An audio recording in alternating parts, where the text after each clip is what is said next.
Welcome to Memphis Machine. A Muddy Pig production. I'm Jonathan Bass. And I'm Carl Casperson, and together we're looking to show off the creative sights and sounds of Memphis, Tennessee. Amen. In this episode, we got to sit down with the brain trust, the creative trust of Crosstown Concourse. I'm not going to say consortium again. But you'll remember in season 1, we actually were in Crosstown Concourse. Start this again. Man. Oh my gosh! Well, how many times we got to start this? It's fine. It's natural banter. We sat down with Jenny, Eso, and Caitlin and Joy, and we basically just put some mics in their lovely faces, and they conveyed the aspirations, the dreams, the hopes, the good work they've accomplished so far. Lots of community work. They are doing a bang-up job of having the arts. Well, not wondered. You hear the phrase "bang up," and it sounds like it's a bad thing, but people mean it as a good thing. Right? I've always thought it as a good thing. Maybe from watching too much television in the 70s. I don't know. But no matter, what they're doing is a good thing. They are working hard at making things lovely, and they were so gracious to sit down with us and share with us what's going on. Remember, we talked to Paul Taylor in season 1. Yes. And that was, of course, in Crosstown Concourse and a part of the Crosstown Arts effort. And he's still kicking butt there as well. So if you haven't listened to that episode, jump back to season 1 and check that one out. Check it out. Crosstown Arts, welcome to Memphis Machine. I'm Carl. That's Jonathan. We got a whole group of guests here today. Starting on my left, we have Caitlin, Joy, Eso, and Jenny. And we're here to discuss this beautiful recent addition to the Memphis scene, Crosstown Arts. What's the full name of the facility? So the facility, the building is Crosstown Concourse. Crosstown Concourse. And within Crosstown Concourse, there is a contemporary arts center, which is Crosstown Arts. Okay, so for people who are outside of the Memphis area, which is maybe one or two who are listening to this right now. So give us a lowdown as to, can you give us a brief, like how this came into fruition, the becoming of Crosstown Concourse? So the building, we're in an old Sears building that was opened in 1927. And it was a hub. So if you can imagine, if you're outside of Memphis, it doesn't mean much to you, but for Memphians, this was actually the suburbs at the time. Right. Everybody lived downtown, and they built this gigantic building out here. People moved out. They lived here, they worked here. It was a huge kind of community center for people to meet, to get drinks, to get, everything you could imagine you could get at the Sears building. What year are we talking? So this was built in 1927, and then it was thriving all the way up to about the mid-'80s. And then in the early 90s, it closed because people were moving further out east. Right. Density dropped. People just weren't coming out to shop at the building anymore. So it closed down, and it stayed dormant until pretty much last year. Right. But this project was about 10 years in the making. So Todd Richardson, who is an art history professor here in Memphis, and Chris Miner, who's a video artist, who are both Memphians, adopted Memphians, they kind of met 10 years, they met at school, but they got together 10 years ago and thought, man, wouldn't this be awesome if we could do something really cool here? Right. And what they wanted to do was an art center. That was the idea. And then they realized, well, we can't just make an art center. We have to make all the things that make communities thrive. And they thought, we need to create a whole village. So what does that mean? That means healthcare, that means a school, that means entertainment, that means food, that means art. And there you go. And it's all happened. The school's running. Yes. School's in session. Yep. And there are vendors making everything from sugared nuts downstairs to wonderful coffee and craft beers and Crosstown Brewery, burgers and vegan and all of it, right? Yeah. And Church Health is here. Yes. With their Memphis plan. They're helping the uninsured and underinsured. We have a whole bunch of nonprofits here. Mm-hmm. Step Ahead Foundation, Temple Israel, just all kinds of the Urban Child Institute, Memphis Teacher Residency, all kinds of cool And then, of stuff. course, the artist. And then the artist. So we have different shows almost every month. And then we also have an artist residency program where people from Memphis, from all over the country, and sometimes from all over the world will apply. And if they're chosen, they get to come here, live here for free, get breakfast, lunch, and dinner, and have a studio where they can work. Fantastic. So it's pretty great. Now, I've tried to describe this building to people who have never seen it, and I'm a fan of the Blade Runner franchise. It reminds me of just this Art Deco giant behemoth. And what the foundation? Would we call it foundation, or the actual what the group that made this? Oh, the kind of the development. The developers. What they've done with the place yeah. is not scary at all, like Blade Runner. I mean, I mean, at night it's a little scary. Well, I mean, no, but from the outside, it is this giant like battleship of a building, and you come inside, really is, and it's just lovely. So yeah, it's really inviting. So Joy, Eso, Jenny. So tell me some of your story here, Joy. Yeah, so I'm actually new to Crosstown Arts, but not so new to this vision as far as what it looks like to take a community that maybe needs some work and some building in, and then put something that can enhance, cultivate, engage that community. So my role in that is I'm technically public programming coordinator. So in that role, focusing on workshops, so getting students from local programs, local schools, sometimes after-school programs. We even work with the Juvenile Detention Center to just get students of all ages engaged with art. And so that can mean dance, that can mean paint, that can mean theater. It has a lot of different kind of tentacles of it, but really getting as many students involved as possible, reaching out to families, engaging adults, because there's a lot of, as I like to say, there's a lot of unchewed meat in Memphis as far as like the talent level, exposure, and so if we can just bring those slabs of meat to the table so people can actually do something with them, that's kind of my role. Wonderful. Yeah. Eso. Yeah, so I've kind of been involved, well, not with the meat of the process, but like over time. I've known Chris and Todd for roughly 8 or 9 years. And some of the earlier developments that they had with Crosstown Arts, I was a part of. I was doing music. I was one of the first, me and my group, Artistic Approach, we were one of the first acts that they had. And when they developed the strip mall across the street, we were the first act to kind of, be presented with this whole grand opening of the space. And I've just grown, with them when they were doing the groundbreaking. So I've kind of been a part of the process in some, facets for a while. Now I work here. So my role is performance coordinator, and so basically booking for the green room space as well as the theater that's being finished and developed still. It's cool. Cool That's process. Great. Yeah. And it's a well-used building. We have someone coming in just to kind of check it out. It sounds like on the other side of the mic. It does sound like that. But we'll continue on. Miss Jenny. Yes. Talk to us. Yeah. So my relationship with Crosstown Arts came about somewhat similar to Eso's. I'm a musician, also. I'm a flutist, classically trained flutist, so I come from that background. And a few years ago, a few musicians in Memphis and we formed the Blue Shift Ensemble, which is a contemporary chamber music group. And our first concert came about by working with Chris Miner and some others at Crosstown. And over the years, through Blue Shift Ensemble, I've been working with Crosstown.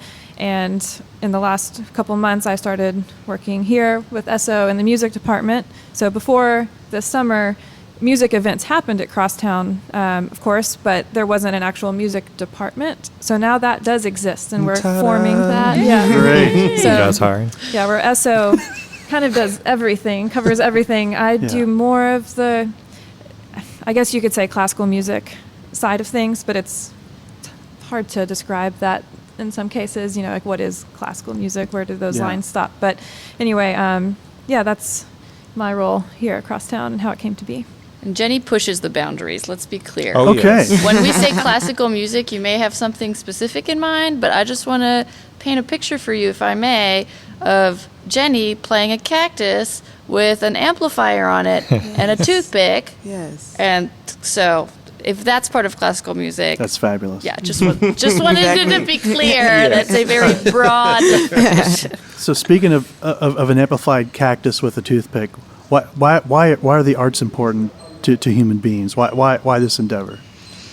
Everyone's like, what? That's a deep question. So I think the arts are important for community because, like, if you think about any society over time, the things that remain of that community are the arts. Whether it's architecture or things or pictures on a wall or whatever. Like, that's what remains of the community. So really investing into the arts is what kind of keeps that community thriving and moving forward. So I think that here, making an intentional effort of, making the arts accessible, making art available is necessary and vital, for the development of Memphis. Yeah, Right, we have right outside the gallery that's constantly changing too. You got video exhibits, a rotating exhibit in the corner down there. What's there right now? Pardon me? What's there right now in the corner? I think it just changed, actually. So on this Friday, which is tomorrow, we have an art opening. It's part of the Wish Book series. It's a triennial series that highlights artists who use film as a medium. So it's not necessarily films. It's film as a medium, which can mean film, but isn't necessarily film. This one is called Lay to the Land by John Pearson. It's going to be really beautiful. He has some video art, and then he also has some cyanotypes on fabric that he's going to be exhibiting, and so that's opening tomorrow. Man Control is going to play. It's going to be really fun. There's a bike ride that's organized from Overton Park to here before the show. Okay, we're always partnering with other people. There's always more than just one thing happening at a time. But anyway, that's what's there right now. But it's very important to us to always include video art because we really want to expand the definition of art for people. Art isn't necessarily just fine art, although that's a huge part of it. But it's so many other things. And I just wanted to mention real quick when you asked why is art important. There's many reasons, but there's this really impactful moment for me. We were at the Juvenile Detention Center with Jazzy, who's now our theater director, but she was kind of the public programming coordinator before Joy joined us. And there's this woman who worked there who said a lot of so the project was painting a mural, and they did an amazing job. And the woman who works with them said it was beautiful to watch these kids who often don't even have the time to sit and be that is required to create art. You have to have time to just be and sit there and and hold space. And that to me was so beautiful because it really rang true. I couldn't have said it myself, but when she said it, it seemed so accurate that I think because we have phones and we have constant news and we have everything going on all the time, we may not think we need to just sit and be quiet for a minute, but art forces you to do that. Right. And it's so great. And I think it really speaks to, especially at the work at the Juvenile Detention Center, a lot of, they have a lot of time on their hands, right. Where they're just doing nothing. But I think what is unique about Crosstown Arts and what we actually want to do is that we give them paintbrushes to use and we give them, something to do with their hands other than, some of these kids are just sitting punching walls, literally. Because of all of the things in their heads and hearts, which, to be honest, if any of us as artists were to just sit and never be able to express, we probably would be punching walls and losing our minds too. But art gives an avenue where there isn't one. For some people that can look like sports and that can look like activity, but some people need a pen, and some people need just a workspace. Some people just need some music. They need something else. And so bridging the gap between definitely fine art, because that's not all it is, but even also actually a lot of the community, I find they just haven't seen any other options. And so I can make some beats, or I can learn a hip hop dance, but also ballet's an option, and also tap dance. Let's figure out how we can make a mural. What is a mural? And being able to bridge that gap between this very highbrow fine art level and what is seen as very lowbrow on the street level. And so bringing those together, I think that is the heartbeat of Memphis. And so if we can emulate that, that's exactly what we want to do. Yeah, that's lovely. How unique And how unique an endeavor is this across the country, you think? We like to think pretty darn special. Yeah. I mean, there are some spaces we look to for mentorship. There's a spot called AS 220 up north that I know Todd and Chris used for inspiration, and they're amazing what they do up there. But, I mean, I'm new to the art world, but just the community that we've brought together here and the willingness to push boundaries and to work with people who are different from us and going to places that are uncomfortable for everyone. I mean, that's how we live. Like, we're constantly just like, what am I doing? Yeah. And it's so exciting, and it just creates such an amazing atmosphere. So, yeah, I think it's pretty special. Right. Can we- Go ahead. Yeah, I was just going to say, can we talk about some of the strategies you said? Joy, I think you mentioned, you use the metaphor bringing meat to the table, going out and find. Can you talk about some of those strategies or anybody, right, that y'all might use to bridge the gaps and bring the people here?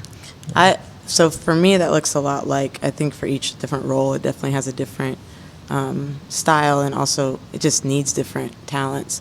But for me, it looks a lot like, I spend a good probably 50% of my time at a school or an organization, meeting with like community mentors from like Boys and Girls Club to Memphis Athletic Ministries to other schools in the area, charters, public.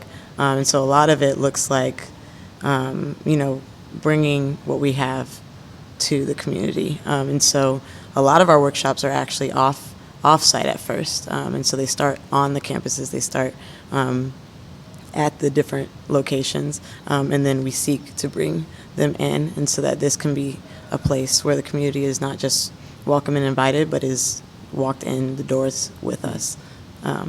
So that's my role.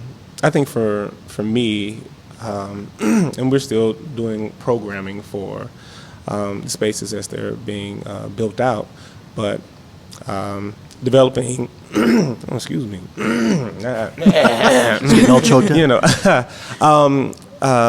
Building something that can just kind of bring people in.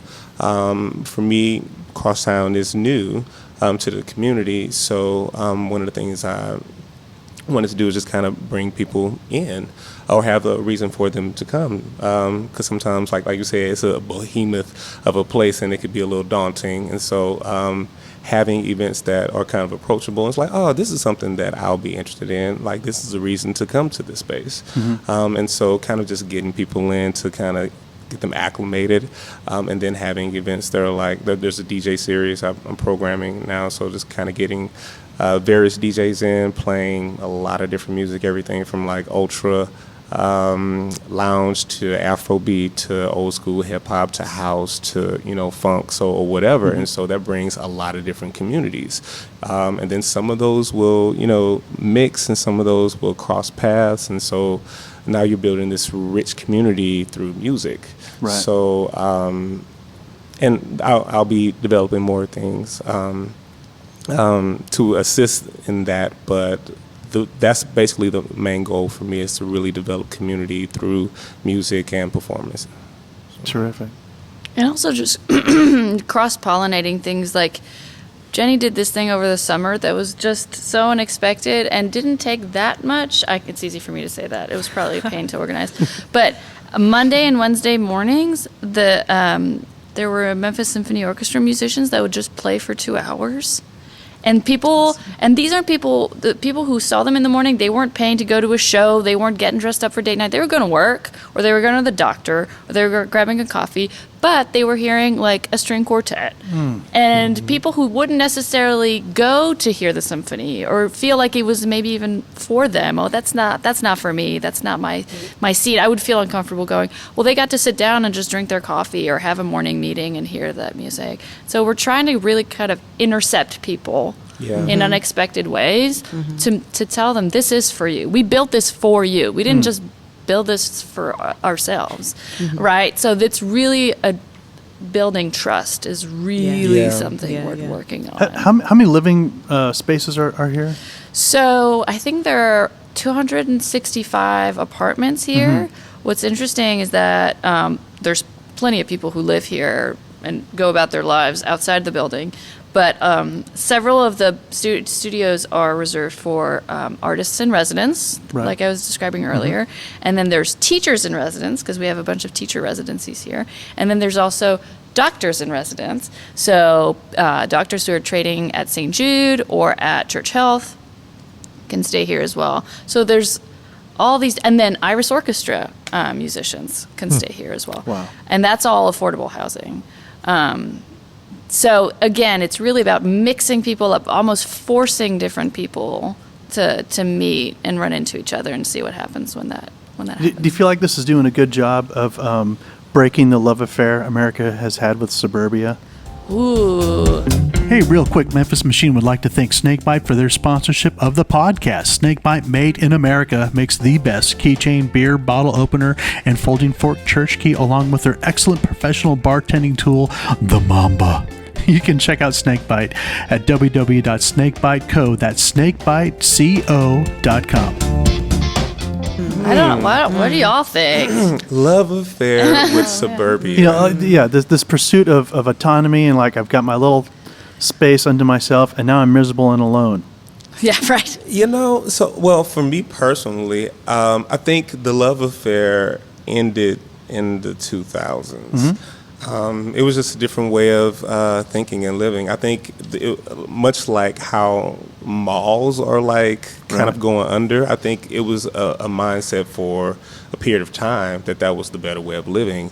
But I mean, over the past 10 years, I think people are like, I need to get back to the city. And so with that mindset, I think that it is not necessarily breaking the love affair. I think it's more so making the city more attractive. I think the love affair has already kind of dwindled, the honeymoon phase. Yeah. And I think it's like, that's kind of over. And so it's like, well, is this really what I want? And then you start questioning, the relationship that you had with suburbia. And it's like, do I really want You this? don't even know me You don't even anymore. know me, And so I think right now it's about revitalizing the city, and not even revitalizing the city. I think it's just making, I think activating the city in a different way, because everything that's here has already been here, right? So it's not like we're doing anything different. I think it's just making it accessible, like Caitlin was saying.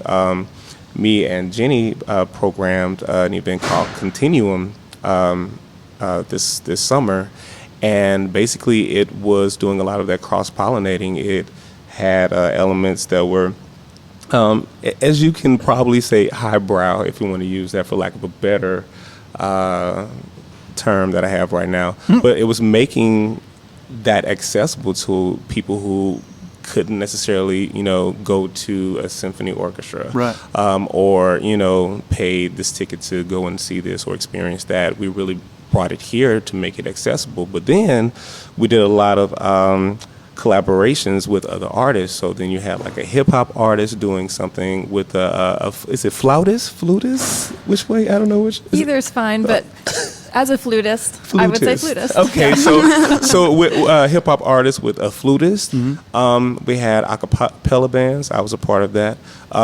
We had a quartet from Chicago called Noise, the saxophone quartet, and so they were doing some really experimental sounds, and people who had never even seen or heard of that were able to experience that at a very reasonable price.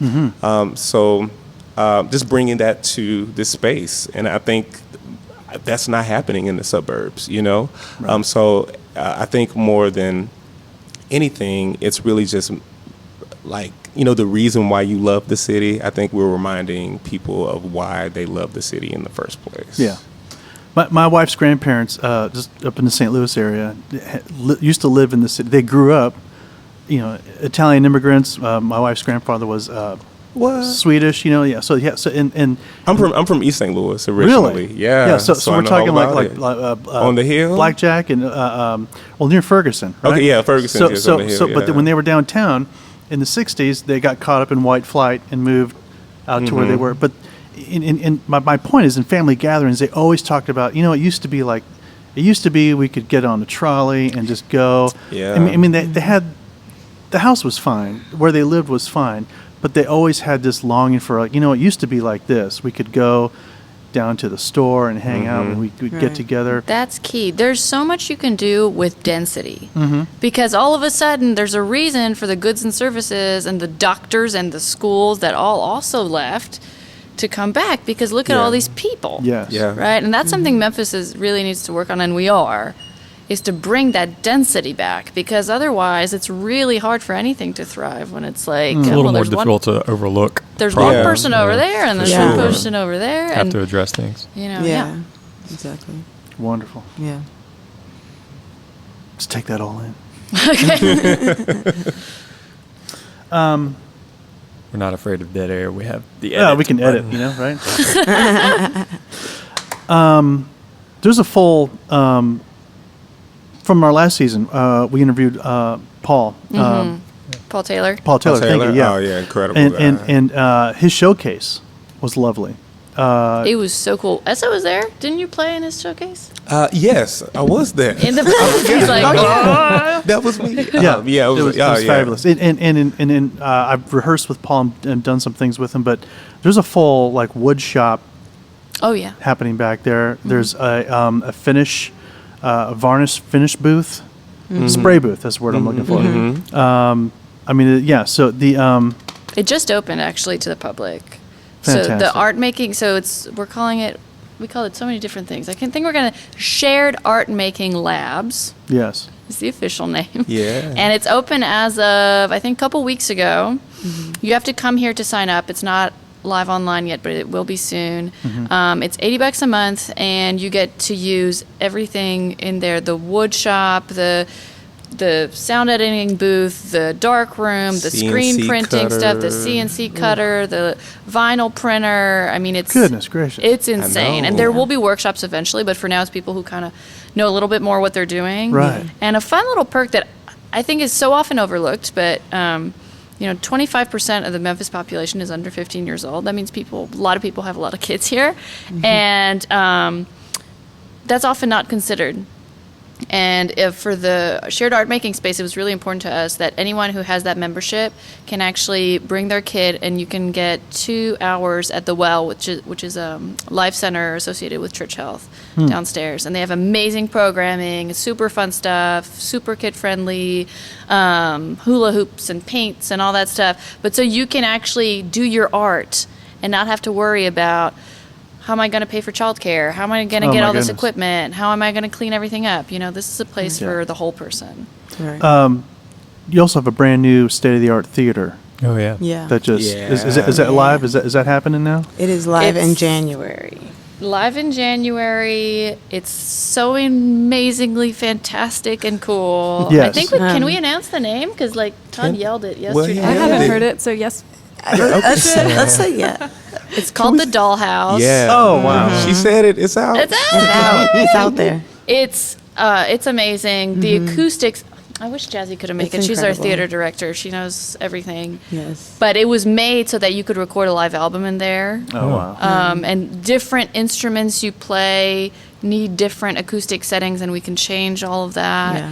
It's modular, so it can be a black box theater or it can be a more traditional theater. You can do theater in the round. Yeah. There's a runway option. They can they can put all the seats away and make it a complete standing room concert area.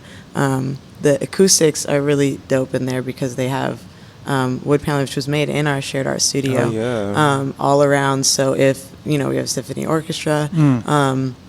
They can go there and we just change it up.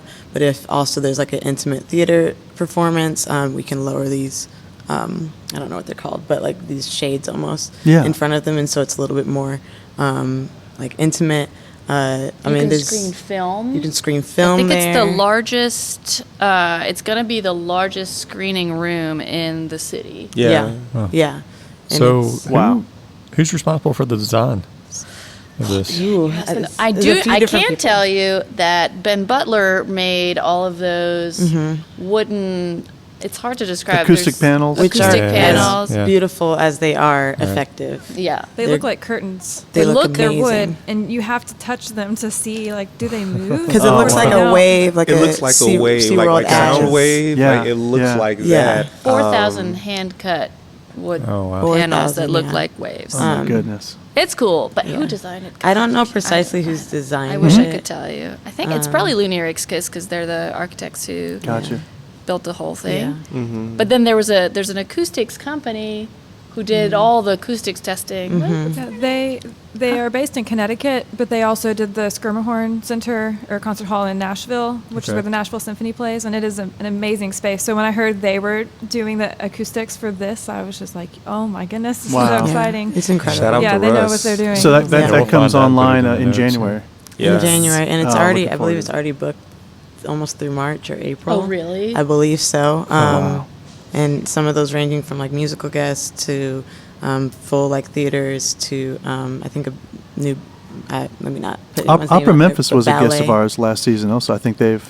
I know that they were touring it a couple Yes. weeks ago, Yeah. so I don't Oh, know. that would be Yeah. fab- We'll That, see. yeah. And then we'll Fabulous. have like a theater, like the youth theater workshop. Also, they're putting on a play there. You know, so it's like really, you name the level, and they're going to be there. Yeah, Crosstown High School is going to be using the space also for some of their school Wow. reunions and Yeah. talks Yeah. and stuff. So it's multi-use. Everything in here is really Yeah. for everyone to share. Yeah, That's the it's- whole point. Yeah, and it's all under Jasmine Miller's direction as the Yes. theater director. Wonderful. She's crushing it. Okay, so Crosstown is you mentioned it's just been a year since it's gone fully operational, right? Yeah, and I think these guys can speak more to it than I can because I just came on recently.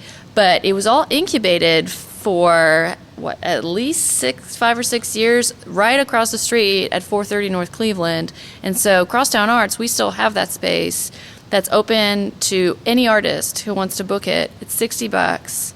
And you can do anything you want in there. And the wow. things that come out of that space are just mind-blowing. Phenomenal. And so I know you guys used it, performed in it, Yes. all that. I've actually been a part of a couple of exhibitions, group exhibitions.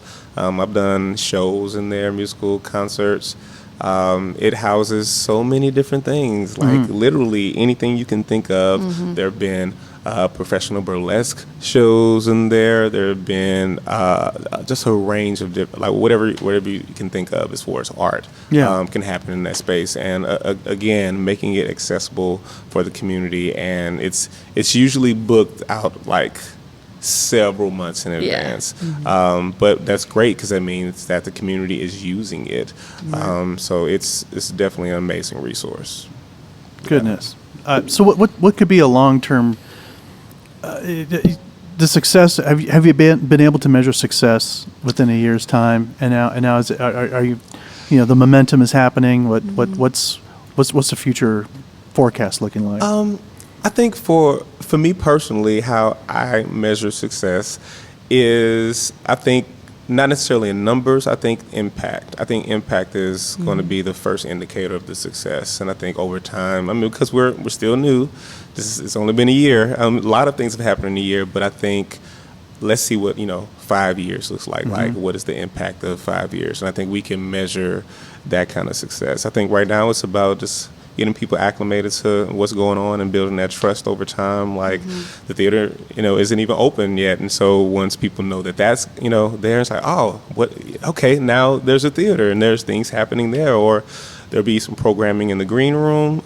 It's like, okay, cool, there's going to be a concert. We're going to have a intimate set with Lenny Kravitz or something, whatever. Oh, yeah. I don't know if that's going to happen. But, it's possible. Lenny, if you're listening. Shout out to Lenny. But I think that success is, we're going to know over time. But I think people are definitely getting accustomed to things happening here and being excited about things happening here. Like, even that is success. Like, just, there's more than I thought there was in Memphis. Yeah. So that's major. And then people getting used to that and being proud of, things are happening in Memphis. Like, I think even that is success. But we'll know over time for sure. It's That's hard to lovely. measure. It's definitely something that we're still trying to think, because you try to put metrics on stuff, but like, how do you put metrics on trust and empowerment and Human flourishing. Yeah, right. Yeah. And Emotional delight and cultivation. surprise. Yeah, and, yeah. exactly. Yeah, social healthiness. Like, how do Right, you, right. it's hard to.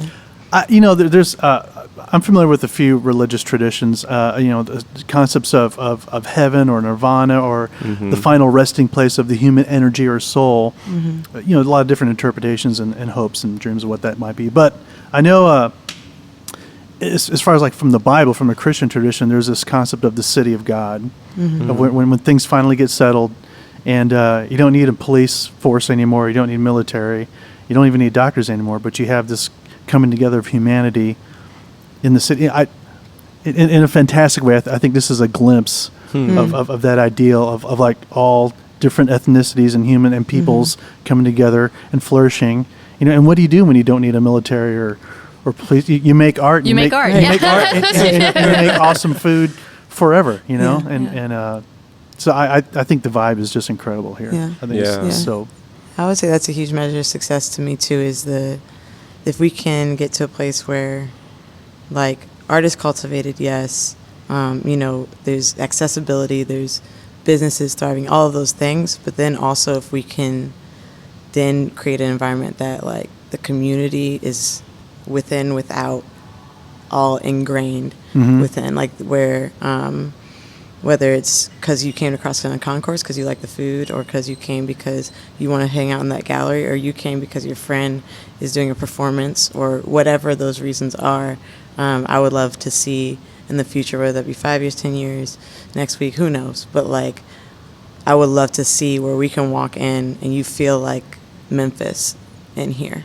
And not just like the heartbeat, but like the full body of what Memphis is. And walk Yeah. in and walk around. Because it's Yeah. really about the neighborhood. Mm-hmm. Right. We are a part of the neighborhood, but we owe them everything. Yeah. For believing in us, believing in the project, sticking by us, because it has been a crazy ride.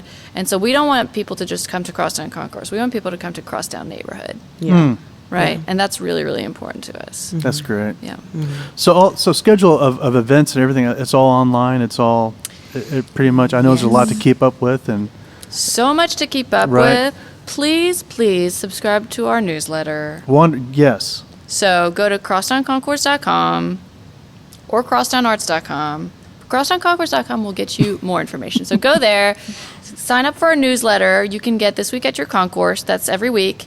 And then if you're interested in specific things, you can sign up for either the food and drink newsletter, the fitness and wellness newsletter, the free stuff newsletter, holla, or the arts newsletter. Yeah. And that way you'll get like the full rundown of that specific thing if you're interested in one of those things specifically. Because there is so much going on. Yeah. It can be a little bit overwhelming. Jonathan and I, we were part of the Dennis Adams, Strictly Jazz. Nancy Wilson Oh, tribute yeah. show, Yeah. and it was packed. Oh, and, yeah. and it sounded great. And I'll be playing the Billie Holiday On the show 29th. coming up on the 20th. Nice. Looking forward to that. And Esso's inaugural DJ series. Spins is happening right after that. Oh, fantastic! So, if you're not So doing I anything, can speak from a personal vantage point that I'm looking forward to coming here as often as I can. Yeah, it was a joy Yeah. to play.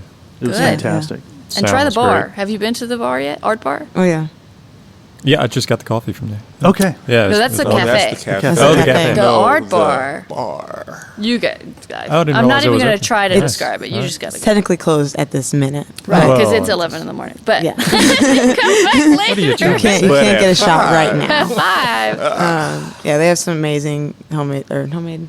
Yeah, craft cocktails. They have everything from like a $2 glass of wine to a $20 glass of wine to absinthe cocktails to something made with yupon, which I just found out is the only indigenous caffeinated plant that isn't a beverage that we serve We at got it. Art Oh Oh Bar. my God, we got it. And I then don't there's want a it, we got it. rotating- The people were asking. The bar top is a rotating art piece, so every month a different artist puts an installation inside. You Of just the- gotta of the go. bar. You gotta Yeah. go check You gotta it check out. it It's out, crazy. yeah. And It's amazing. Bart the bartender is the best person ever. It's fantastic. One last thing I want to ask, kind of circle around back to mentorship, because after you just saying that, I don't want to leave here today. Yeah, right. I mean, I hear you. But as Chris and Richard were mentored, how is Crosstown mentoring? You know, my hope, obviously, this would catch on and retool large buildings that are just laying around, right? Mm-hmm. We're part of a tradition. I mean, I wish Todd Richardson, our founder, that sounds very culty. The co-founder of Crosstown Concourse, he was inspired by some amazing work that was happening up in Vancouver. I wish I could remember the name of the project, but I certainly don't want us to sound like we think we invented this, because we didn't. No. We're coming out of a long tradition of repurposing. But Todd goes to a lot of conferences and talks to a lot of people. And actually, if you look around the country, I think there's about 10 Sears buildings similar to this one that are left, and they've all been repurposed in different ways. I like to think that this is a really, really special way of doing it, because we didn't just go strictly residential or strictly commercial. We really tried to think of something new. But there's a lot of interesting things going on out right now because, like we were talking about, people are coming back to the city. Density is an issue. People are trying to come back to their roots and figure out how to make it work. So I'm not sure what our place is in the conversation yet. We're still pretty humble. It's still the first year, so I think we're really listening right now. Right. But yeah, we certainly get a lot of inquiries and people asking, how on earth did this happen? But city leaders, you need to come and check out Memphis and check out Crosstown. Yeah, they do. Got to. Yeah. Thank you all so much today. Jenny, Eso, Joy, Caitlin, thank you for sitting down with us and explaining this beautiful vision. For those of you coming to Memphis, obviously to check out the music, Elvis, you can't miss Elvis. Beale Street, you've got to make an effort to come out just a little bit east of downtown and come to Crosstown and enjoy this beautiful human flourishing endeavor that's happening right now. And I need to get some, what was that caffeinated stuff called again? Yupon. That's on my list. All right. Yes. Thank you again. Yeah, Thank you. It's our hope, after listening to this episode, that if you find yourself in the Memphis area, and lots of people do, you know how many Australians I've met in Memphis? Quite a few. Oh my gosh.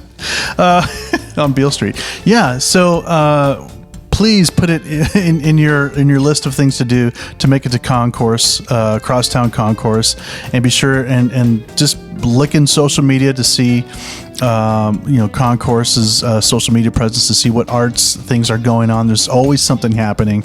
Get yourself some homemade ice cream. Area 51. Area 51, so good.